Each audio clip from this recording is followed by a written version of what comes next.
자, 오늘 12월 1일 새벽 아침입니다. 화요일 아침 다니엘서 7장 1절부터 14절 함께 보겠습니다. 다니엘서 7장 우리 1절부터 14절입니다. 각 회사마다 자동차 회사마다 지금 자율주행 관련된 기술 또 그러한 차들이 많이 나와 있습니다. 자율주행 자동차를 여러분들 운전해 보시거나 또 옆에 탑승해 보시거나 또 주위에서 이야기를 들어보신 분들 아시겠지만 자율주행차의 어떤 그 메커니즘이 뭔가요? 어디까지가 자율인가요? 그냥 제가 문 밖에 나가면 차가 앞에 와 있습니까? 그리고 제가 어떠한 입력도 하지 않았는데 자동차가 제 마음을 읽고 원하는 곳으로 데려다 주던가요? 아니요.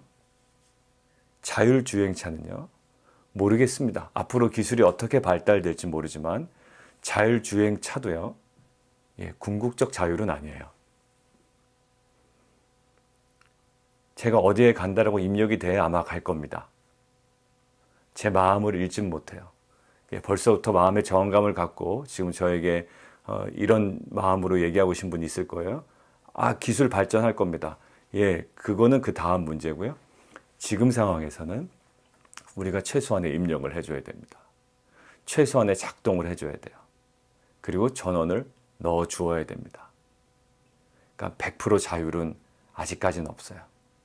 그러니까 자율주행차의 핵심 뭐냐면 내가 입력한 대로, 내가 원하는 대로 그대로 잘 가느냐가 핵심이에요. 그렇게 하지 않은 자율주행차를 뭐라고 그러죠? 고장 났다라고 그럽니다. 내 뜻대로 움직이지 않고 지 마음대로 움직이네. 박수 치는 사람 없습니다. 그거는 고장난 차라고 이야기합니다. 자, 오늘 보실까요? 다니엘서의 후반부에 이제 시작입니다. 7장이에요. 두 단락이 연결되는 오늘 7장입니다. 자, 갑자기 5장의 벨사살 왕의 시대로 돌아가요. 5장의 벨사살 왕이 나왔거든요. 바벨론의 마지막 왕입니다. 그리고 지금 이 이미지는요, 2장에 나왔던 느부갓네살 왕이 꿈을 꾸었던 그 내용과 흡사합니다. 근데 느부갓네살 왕이 꾸었던 꿈이 초림에서부터 그 재림까지의 역사를 관통했다면 지금은 예수님 그 재림 시점에서의 어떤 장면을 부각하고 있습니다. 2장이 느부갓네살 왕이 꾼 꿈이었다면 지금 7장은 다니엘의 꿈입니다. 자, 그럼 이것을 통해서 우리에게 무엇을 말씀하고 계시나 한번 우리가 묵상하도록 하겠습니다. 자, 오늘 한번 보시죠. 2절. 하늘에 내 바람이 큰 바다로 몰려 불더니 라고 되어 있어요. 큰 바다라고 하면 보통 바다라고 할 때 성경의 이미지가 어떤 이미지인가요? 하나님을 대적하는 세력을 이야기합니다. 자, 큰 바다가 지금 요동치고 있습니다. 큰 바다가 요동칠 때의 인간의 마음은 어떨까요? 평온합니까? 아니요. 두렵다고요. 무섭습니다. 아무리 큰 배에 탑승해 있을지라도 그 배가 큰 바다에 요동치게 되면 사람의 마음은 두렵습니다. 그런데 오늘 성경은 큰 바다의 그 요동치는 모습에 주목하지 않고요. 큰 바다가 요동칠 수밖에 없었던 그 원인을 아주 명확하게 지금 포커스하고 있습니다. 자, 2절 한번 보시죠. 하늘에 내 바람이 큰 바다로 몰려 불더니. 결국 큰 바다가 요동치는 원인은 무엇일까요? 그 안에 있는 짐승 때문에 요동치는 것이 아닙니다. 하늘에 내 바람으로 요동치고 있는 거예요. 하늘에 내 바람은 뭘까요? 하나님의 그 주권적 역사하심과 주권적 행동을 말씀하는 거죠. 결국 가장 두려운 그 사건의 배후에도 하나님의 주권적 활동과 역사가 있다라는 거예요. 그것이 계속 강조됩니다. 짐승들의 모습이 묘사될 때 여러분들 보세요. 4절 보십시오. 날개가 뽑혔다라는 거죠. 히브리어 원어에서도 수동태로 쓰였습니다. 땅에서 들렸다라는 거예요. 두 발로 서게 함을 받았다라고 되어 있고요. 사람의 마음을 자신들이 취한 게 아닙니다. 예, 받았더라. 의도적으로 이 문법을 예, 수동태로 사용합니다. 그리고 5절 보실까요? 예, 맨 마지막에 일어나서 많은 고기를 먹으라 하였더라. 먹으라라는 말을 예, 들었다, 듣는다라는 거예요. 듣는다라는 말은 예, 말하는 화자가 있는 거고요. 이들은 단순히 예, 청자의 입장일 뿐입니다. 자, 6절 보세요. 그 후에 내가 또 본즉 다른 짐승 표본과 같은 것이 있는데 예, 날개 넷이 있고 또 머리 넷이 있으며 권세를 예, 받았더라라는 거예요. 예, 수동태가 강조되죠. 자, 지금 바다가 예, 요동치고 있습니다. 그리고 큰 짐승 넷이 바다에서 나오고 있다고요. 아, 짐승들의 어떤 세력과 짐승들의 계획과 짐승들의 활동으로 바다가 넘실대고 요동치는 것 같이 보여요. 그러나 성경은 지금 주목합니다. 하늘에 내 바람이 이 바다를 요동치게 한 거예요. 예, 짐승들이 바다를 혼란스럽게 한 것 같지만, 악의 세력이 혼란스럽게 한 것 같지만, 또 나를 괴롭히고 또 나를 타겟 삼아 또 나를 박해하고 나를 핍박하는 어떠한 대상이, 그리고 나를 어렵게 하는 이 경제적인 환경이, 코비드 19이라는 이 여러 가지 어려운 상황이 우리를 두렵게 하는 것 같고 그것이 모든 문제의 중심 같지만 지금 하나님께서는 우리에게 말씀하십니다. 하늘에 내 바람이 그 큰 바다를 요동치게 했다라는 거예요. 코비드 19이라는 상황도, 또 경제적인 어려움이라는 상황도, 관계적으로 갖고 있는 여러 가지 두려움이라는 상황도, 그리고 여러 가지 불편함과 여러 가지 어색함과 또 우리 안에 있는 여러 가지 많은 낯선 환경들은 결국 그 자체에 원인이 있지 아니하고 그 모든 것들을 전 우주적으로 지금 다스리시고 예, 역사하고 계시는 하나님의 그 주권적 행동과 주권적 역사하심이 있다는 거죠. 자, 지금 이것들이 뒷부분에도 계속 나옵니다. 자, 한번 볼까요? 자, 9절에서 10절이에요. 하나님 보좌에 대한 환상이 9절에서 10절에 나옵니다. 하나님 보좌에 대한 환상. 하나님 보좌에 대한 환상에 밑줄 하나 거두시죠. 내가 보니 왕자, 거기 왕자의 밑줄을 거두시고요. 그다음에 옛적부터 항상 계시니, 거기 밑줄 거두십시오.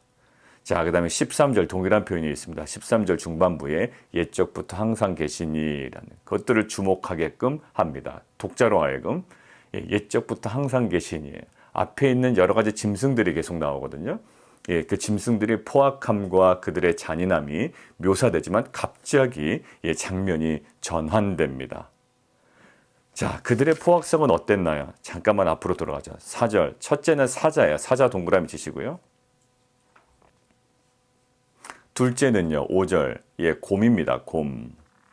곰과 같은 것. 자, 6절이요. 예, 표범입니다. 표범.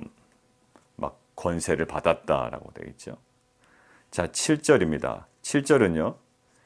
첫째, 둘째, 셋째 짐승과는 비교할 수 없는 포악함이 있고요. 비교할 수 없는 잔인함이 있습니다. 뭔가 어떤 우리가 형상화된 그 동물로 묘사될 수 없는 어떤 그런 모습이래요. 자, 7절 핵심이요. 무섭고도 놀라우며 매우 강하며 새로 된 큰 이가 있다. 이 짐승은 전의 모든 짐승과 다르고 10뿔이 있더라. 그러니까 뭔가 묘사될 수 없는 네 번째 짐승이 있습니다. 그의 포악함과 잔인성은 최고조로 오른다고요.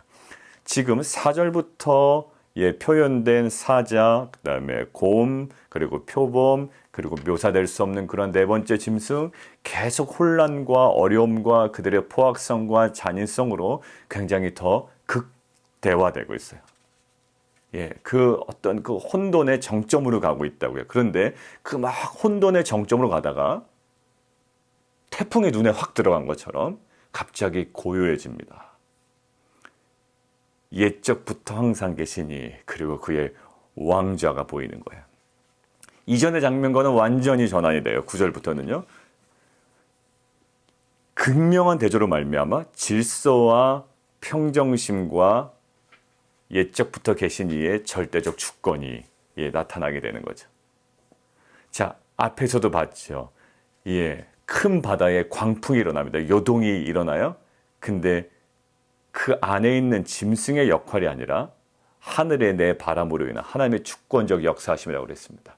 근데 그 짐승들의 그 활동을 보면 계속적으로 상승합니다. 그리고 절정에 이르러요. 굉장한 포악함과 잔인함이 있다고. 그런데 그 모든 것들을 단숨에 제압하시고 평정을 이루시고 질서를 이루시며 그 모든 것들을 압도하신 하나님의 주권적인 역사가 9절에 드러나요. 결국 그 주권적 역사의 마지막 장면이 10절에 또 나오죠. 심판을 베푸는데 책들이 펴 놓였더라. 사법적 판결이 곧 발표될 것처럼, 곧 선언될 것처럼 묘사됩니다. 자, 그러면서 그것이 11절과 12절로 연결되는 거예요. 짐승들이 파괴가 되죠. 책들이 펴 놓였는데 그것이 바로 집행이 되는 겁니다. 큰 소리를 말미암아 주목하는 사이에 짐승이 죽임을 당하고 11절 그의 시체가 상한 바 되고 타오르는 불에 던져졌고 12절 짐승들은 권세를 빼앗겼다라는 겁니다. 자, 짐승들의 파괴와 다른 짐승들의 권력 박탈. 근데 그 배후에 하나님의 심판이 있음을 지금 10절에서 명확하게 아주 분명하게 드러내는 거예요. 결국 옛적부터 항상 계신 이 앞에서 이 세상의 왕궁은 덧없는 것, 아주 초라해지는 것으로 전락해버리게 됩니다. 굉장히 기세등등했거든요. 근데 모든 기세등등한 이 세상의 권력과 그들의 잔인함과 그들의 포악성이 옛적부터 계시니 그 왕자와 그 보좌와 그의 통치와 다스리심과 심판 앞에 덧없는 것으로 굉장히 초라한 것으로 무력한 것으로 전략해 버립니다. 자, 오늘 이것을 가지고 함께 좀 묵상하고 적용해 봤으면 좋겠어요. 오늘 우리 삶 가운데 계속적으로 일어나고 있는 요동치는 일들이 있습니다. 감정의 요동도 있고요. 또 상황적으로, 또 경제적으로, 또 여러 가지 관계적인 그 요동치는 여러 가지 상황이 계속적으로 놓입니다. 어떤 그 특정한 그 인물 때문에라고 우리가 생각할 수도 있고요. 그리고 어떠한 상황 때문에 코비드-19이든지 어떤 우리가 경험하는 그런 상황 때문에 우리가 그곳에 처해 있다라고 판단될 때도 있습니다. 그러나 오늘 하나님께서는 분명히 얘기하십니다. 이 큰 바다에 요동치는 것, 모든 것들은 그 배후에 역사하는 하나님의 주권적 활동이 있다라는 거예요. 결국 이 다른 짐승들의 권력 박탈과 그 짐승들의 파괴의 그 배후에 결국 하나님의 그 주권적 심판이 있음을 말씀하십니다. 자율주행차의 말씀을 드렸죠. 자율주행차는 스스로 찾아가질 않아요. 우리가 아무리 자율주행차가 잘 가던데 라고 하지만 실은 우리가 입력한 대로 가는 것뿐입니다. 100% 자율이 아니에요.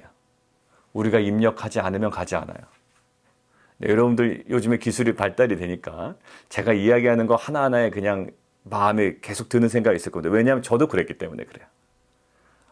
이제는 우리의 심리를 읽을 겁니다. 그거는 나중에 생각하고요. 지금 현재 입장에서는 우리가 입력하지 않으면 100% 자율은 있을 수가 없어요. 우리가 전원을 넣지 않으면 100% 자율로 내가 원하는 방향으로 갈 수 없어요. 그리고 그 자율주행차가 자기 원하는 대로 내가 생각한 바는 다르게 자기가 원하는 대로 갈 때 그것은 우리는 보통 고장난 차라고 얘기하고요. 바로 수리점으로 보낼 겁니다. 그냥 아주 형편없는 차로 전락하게 되는 거예요. 뭘까요? 하나님의 주권에서 벗어날 경우에. 나의 주권에서 벗어난 자율주행차는 그 자율은 의미가 없어요. 뭘까요? 인간의 통치에는 궁극적 자율성이란 있을 수 없다라는 거예요. 있어서도 안 된다는 겁니다. 궁극적인 자율성은 있을 수 없어요. 근데 그것을 굉장히 초라하게 여겨요. 기독교는 인간의 자율성, 이 모든 것들을 제한하는 것에 대해서 굉장히 기분 나빠하는 그런 인간의 죄성들이 있습니다. 그러나 인간은 궁극적인 자율성이 없음을 우리가 인정하고 하나님의 주권적 세계로 우리가 들어갈 때 진정한 자유를 경험하는 그런 영적인 존재이며 그런 하나님의 그 통치 가운데 하나님 나라를 살아가는 거룩한 존재임을 저는 믿습니다. 우리가 주일에도 말씀 나눴듯이 벌써 하나님의 나라는 시작되었어요. 우리 눈에 보이는 것은 지금 이 네 나라가 보일 겁니다. 사자와 이 곰과 이 표범과 말로 표현할 수 없는 지금 뭐 첨단 문명을 걷고 있는 눈에 보이는 가시적인 나라와 권세들이 있다고요. 그런데 지금 성경이 주목하는 건 뭐죠? 여러분들 다니엘서에 여러분들 중간중간에 아티클 읽어보십시오. 다니엘서가 강조되는 것이 뭐라고 나와 있던가요? 11월 달에도 그렇고 12월에도 그렇고 중간중간에 아티클이 계속 나오죠. 거기 뭐가 주목되던가요? 우리가 함께 계속 묵상했던 하나님의 나라예요. 그런데 지난 주일에 우리가 대림절 첫 번째 주일을 이야기하면서 어디에 또 주목했나요? 하나님의 나라예요. 그러면서 제가 사도행전 이제 끝나고 내년부터 새롭게 1년 동안 딱 사도행전을 보게 하셨더라고요. 자, 그러면 우리가 주목해야 되는 것이 뭔가라고 봤을 때 저에게는 하나의 키워드가 딱 떠올랐어요. 하나님의 나라예요. 그럼 우리가 지금 어디를 살아가야 하나요? 하나님의 나라를 살아가야 되는 거예요. 지금 우리가 세워야 될 나라는 뭘까요? 나의 제국이나 나의 왕국이 아니에요. 여러분들이 처해 있는 직장과 여러분들이 속해 있는 그 경영하는 그 사업 가운데 또 여러분들이 섬기고 있는 가정 가운데 여러분들이 회복해 나가야 되는 거기서 세워 나가야 되는 것이 뭘까요? 이 하나님의 나라와 그분의 통치하심이에요. 아무리 눈에 빠르게 무엇인가 진행되더라도 주일에 말씀드린 대로 이 4차 혁명 시대와 이 코비드 19 때문에 이 가속도는요 더 급해졌다고요. 그래서 그거를 염두에 두고 현재를 그 사람들을 재편하고 있어요. 근데 우리는 더 궁극적인 다가올 시대, The age to come, 이제 다가오는 시대를 우리는 안다고요. 다가오는 시대, 이미 시작됐고 다가오고 완성될 그 비가시적이지만 분명히 성취될 하나님 나라를 살아가는 자들이에요. 자, 그렇다면 우리가 섬기는 직장과 비즈니스와 또 가정과 우리가 섬기는 이 공동체 과연 하나님의 나라를 우리가 계속 세워나가고 있는가? 아니면 지금은 사자와 표범과 이 곰처럼 그냥 눈에 보이는 가시적인 권세와 영광에 취해서 우리가 그것들에 만족하며 살아가고 있는가? 이것들을 우리가 꼭 점검해야 됩니다. 그러니까 기독교가 망하고 기독교가 이제 타락하는 가장 쉬운 길은 뭘까요? 기독교가 현세적으로 변하는 거예요. 기독교는 항상 무엇을 얘기합니까? 다가오는 시대를 얘기하고 있고요. 예수님의 재림 얘기했죠. 하나님께서 쓰실 카드가 딱 하나 남았다고요. 다 하나님 카드 다 쓰셨어요. 예수님의 초림, 죽음, 부활, 승천, 성령의 강림. 하나님 사용하실 카드 다 사용하시고 하나 남았다고요. 뭐예요? 예수님의 재림, 파루시아예요. 성경은 항상요. 다가올 시대를 바라보며 현실을 살아가도록 해요. 근데 기독교가 타락하기에 가장 좋은 게 현세를 위하여 현세를 살아가는 겁니다. 간증의 내용이 뭘까요? 제가 그로 인하여 하나님의 나라를 꿈꾸며 살아갑니다가 아니라 제가 이렇게 했더니 이 땅에서 이렇게 많은 것들을 얻었습니다. 내가 직장에서 잘 됐습니다. 우리 비즈니스가 어려운 가운데서 잘 됐습니다. 다 현세적인 것으로 바뀌어버렸어요. 현세적인 것으로 증명하고 현세적인 것으로 현세를 살아가는 것이 아니라 기독교는 무엇을 놓치면 다 망하는 거예요? 미래적 사건, 그리고 다가올 그 세대, 그 시대, 예수님의 재림, 그리고 이미 시작되었지만 눈으로 보이진 않아요. 그렇지만 언젠가 완성될, 그리고 지금도 역사하고 있는 하나님의 나라, 그 안에 살아가는 거죠. 그러니까 영적인 눈이 열리지 않으면 우리가 현세적인 것에 주목할 수밖에 없어요. 처음부터 끝까지. 내일이에요, 내일. 여러분들 예배 전후에, 예배 때는 우리가 어떤 딴 얘기 하겠습니까? 그죠? 예배 때조차도 그거를 생각한다면 문제가 있죠. 예배 때조차도 세상 일을 생각하는 문제가 있죠. 그런데 예배 전후에 나의 대화의 주제가 무엇인지, 나의 생각의 포커스가 어디에 있는지, 그게 아마 여러분들 지배할 거예요. 여러분들 제가 야구 되게 좋아하잖아요. 제가 예배 바로 직전까지도 한국의 야구가 어떻게 됐대. 예배 바로 직전인데. 지금 예배는 하나님의 임재 쪽으로 들어왔는데 예배 바로 직전에도 내가 좋아하는 운동 얘기하고 있고, 내가 좋아하는 달리기 이야기하고 있고, 마라톤 뛴 얘기하고 있고, 뭐 두산 베어스가, 뉴욕 양키스가, LA 다저스가 뭐 누가 트레이드가 됐고, 이 이야기를 예배 직전까지 하고 있다면 여러분들 볼까요? 예, 이거는 다시 한번 우리의 삶을 점검해 봐야 돼. 예배 끝나자마자 또 우리의 관심사, 또 운동, 주식, 뭐 사업, 뭐 직장, 물론 그것 가운데 하나님의 나라를 이야기한다면 전혀 문제가 없겠죠.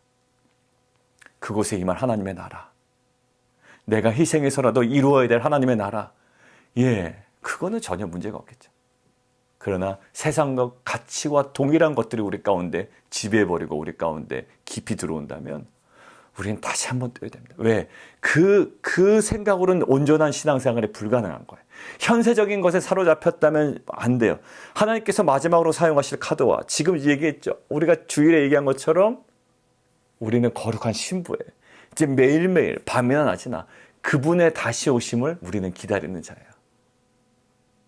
대림절의 그 시즌에, 그 절기에, 그리고 이 다니엘서를 통하여 지금 1장부터 계속적으로 11월 달 아티클 꼭 읽어보세요. 제가 이따 사진 찍어서 혹시 보내드릴 수 있지만 여러분 책 갖고 계시니까 거기에 계속 강조되는 게 뭐라고 나오냐? 하나님의 나라예요.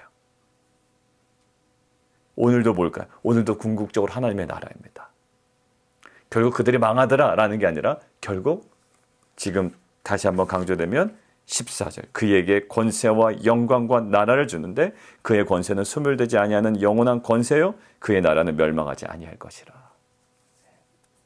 이 나라를 꿈꾸고 이 나라를 소망하고 이미 시작된 그 하나님의 나라가 우리의 삶 가운데 어떻게 이루어지고 있는지 우리는 책임이 있고 의무가 있어요. 우리가 섬기는 가정, 우리 자녀들 여기 있지만 우리 가정 가운데 하나님의 나라가 임했는가라는 거예요. 아빠의 그 통치와 아빠의 그 다스림과 아빠의 양육 방법에 하나님의 나라와 하나님의 마음과 하나님의 통치와 다스리심이 있는가? 내가 섬기는 직장에서, 나에게 맡겨주신 비즈니스에서, 내게 맡겨주신 교회 공동체에서 과연 하나님의 나라는 이루어지고 있는가? 아니면 그저 나의 만족에 머무르고 있는가? 자율주행차처럼 지 마음대로 움직이면 그거 고장난 겁니다. 주인의 통치하심을 받아야 진정한 자율운행차로서의 가치가 올라가는 거예요. 그 커넥션이 끊어지면 고장난 차에서 수리점으로 들어가야 됩니다. 오늘 우리가 보이지 않기 때문에 바라볼 수 없고 어려운 한계가 있지만 하나님께서는 우리에게 영의 눈을 열어주셔서 그 하나님의 나라를 꿈꾸게 하실 거야. 기독교를 현세적인 것으로 바꾸면 안 돼요. 큰일 나요. 우리는 계속 본향을 향해서 가는 자들이에요. 우리는 그 본향을 사모하며 가는 자들이에요. 그것만 생각하면 눈물이 나고 가슴 설레고 그것으로 충분해지고 채워지는 자들이에요. 이 땅의 것이 없어도 왜? 이것을 털고 가기 때문에 그것이 우리 가운데 진정한 소망이 되어야 된다라고요. 그 하늘나라에 대한 소망으로, 하나님 나라에 대한 그 확신으로 주일 말씀처럼 오늘 다시 한번 재편하죠. 매일매일 삶을 재편하는 거예요. 함께 기도하겠습니다.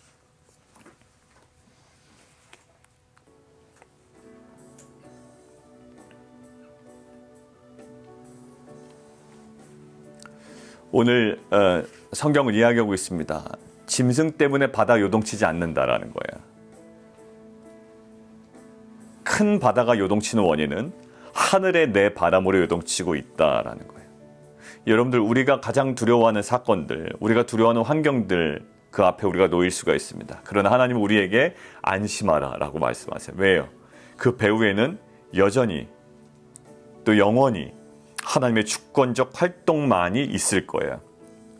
큰 바다가 자율적으로 움직이는 것 같고 인간이 또 궁극적 어떤 자율성을 발휘하는 것 같지만 그런 건 없어요. 인간의 통치에는 궁극적 자율성이 없습니다. 결국 하나님의 주권적 역사만 있을 뿐이에요. 이것들을 믿고 하나님의 그 나라가 임하는 것들 우리가 기대하는 자가 이 성도인 줄 믿습니다. 이 시간 우리의 환경에 두려워하지 아니하고 그 안에 지금도 일하고 계신 하나님의 그 주권적 역사 앞에 우리가 더욱더 평안함으로, 또 우리가 하나님 감사함으로, 또 우리가 하나님께 순종함으로 나아갈 수 있도록 인도해 주십시오. 우리 함께 기도하며 나가도록 하겠습니다. 우리 함께 다시 기도할까요? 사자 같고 또 곰과 같고 표범과 같고 그리고 말로 표현할 수 없는, 그러나 사람들을 놀랍게 하고 무섭게 하고 매우 강하고 전에 모든 짐승과 다르고 열뿔이 있는 그러한 짐승들의 모습, 그들의 포악성과 잔인함은요 이제 아주 극에 달합니다. 근데 그것들을 하나님의 주권적 역사와 그 심판으로 평정시키시고 질서를 유지하십니다. 그 하나님의 그 절대적 주권이 느껴지죠. 책들이 펴놓여져 있고요. 그로 인하여 그대로 심판을 받고 있습니다. 불에 던져지고 권세를 빼앗깁니다. 그러면서 부각되는 것이 있어요. 하나님의 나라예요. 하나님의 통치하심이에요. The age to come. 정말로 그 다가올 시대를 우리가 생각하고 그것들을 염두하며 이미 시작된 하나님의 나라를 살아가는 거예요. 우리의 직장에서도 또 사업에서도 우리가 가정에서도 이 교회 공동체에서도 이 교회 공동체를 어떻게 불려보겠다. 그 불리는 게 무슨 의미가 있겠어요? 이게 하나님의 나라가 되어야 되는 거예요. 외형은 있지만 그 안에 하나님의 나라가 다 파괴되었다면 이 모든 눈에 보이는 것으로 가시적인 것으로 현세적으로 바꿔버리면 큰일 납니다. 기독교는 현세적인 것으로 다 채워버리면 이제는 타락해버리는 거예요. 항상 다가올 시대, 하나님의 나라, 그 영원한 본향을 향한 소망을 놓치면 이것은 다 현세적인 것으로 바뀌어버립니다. 하나님 그것에 대한 궁극적 소망을 가지고 하나님 인간의 통치에는 궁극적 자율성이 없다는 것 인정하게 하시고 그 하나님의 주권 속에 그 하나님의 통치하심과 다스리심과 하나님의 나라를 살아가는 귀한 공동체 되게 도와주십시오. 우리 함께 기도하며 나가도록 하겠습니다. 우리 한 번 더 기도할까요? 우리 이종호 선교사님 12월 1일 한국 시간으로 오늘부터 항암이 시작되셨습니다. 18차 항암이 시작되었는데 정말 그 통증을 최소화시켜주시고 또 하나님 그 항암을 통해 하나의 그 모든 암세포들 또 소멸되고 또 치유되는 귀한 역사 있게 해주십시오. 그리고 우리 박상선 목사님 위해서 또 기도해 주시고요. 특별히 이제 그 이은경 반주자님 12월 3일 목요일이죠. 내일 모레 이제 부모님 이제 천국 환송 예배 캘리포니아에서 드립니다. 유튜브로도 생중계 되니까 여러분들 나중에 알려드리겠습니다. 가능하신 분들은 함께 하시면 좋겠고요.